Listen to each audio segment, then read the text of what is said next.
जयसिंगपुरात क्रांती महारक्तदान शिबिरात 1406 रक्तदात्यांचे रक्तदान. जिल्ह्यात नवा विक्रम. क्रांती फाउंडेशनचे अभूतपूर्व उद्दिष्ट पूर्ण. 2025 सालच्या रेकॉर्डपेक्षा अधिक रक्तसंकलन.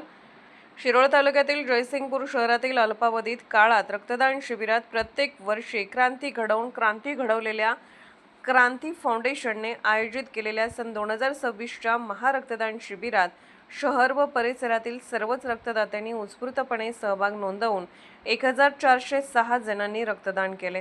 दरवर्षीप्रमाणे 1111चे उद्दिष्ट पूर्ण करीत रेकॉर्ड ब्रेक उच्चांक नोंदवण्यात आला.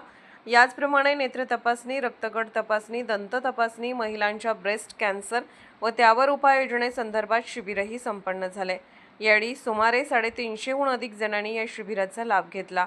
तर यावर्षी रक्तदान शिबिरात महिलांची संख्या लक्षणीय होती.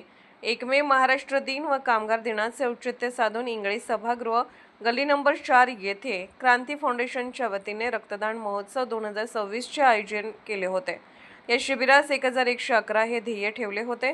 जयसिंगपूर नगरातील सर्व मंडळे, महिला मंडळे, गणेशोत्सव मंडळे, तरुण मंडळे, सामाजिक क्षेत्रात काम करणाऱ्या सर्वच नागरिकांनी व सामाजिक संस्थांनी अमूल्य योगदान दिले. या शिबिरास एकूण 1406 रक्तदात्यांनी विक्रमी रक्तदान करून मागील वर्षीच्या 1337चे विक्रम मोडत नवीन विक्रम नोंदवला. या शिबिरात सिद्धिविनायक मिरज, आचार्य तुलसी जयसिंगपूर, MSI मिरज सांगली, आदर्श सांगली व आधार इचलकरंजी, प्रकाश बापू पाटील सांगली, सिव्हिल ब्लड सांगली, उशकाल सांगली, भारतीय हॉस्पिटल ब्लड बँक यांनी या शिबिरामध्ये रक्तसंकलन करण्यासाठी सहभाग नोंदवला. असे एकूण 1406 रक्तबॅग संकलन केले असून या शिबिराचे उद्दिष्ट गरीब आणि गरजू रुग्णांना रक्त उपलब्ध करून देण्याचं असून पुढील 1 मे 2027 रोजी आयोजित करण्यात येणाऱ्या महारक्तदान शिबिर यापेक्षा होऊन अधिक संकल्पपूर्ती उद्दिष्ट ठेवण्यात आल्याचे सांगितले.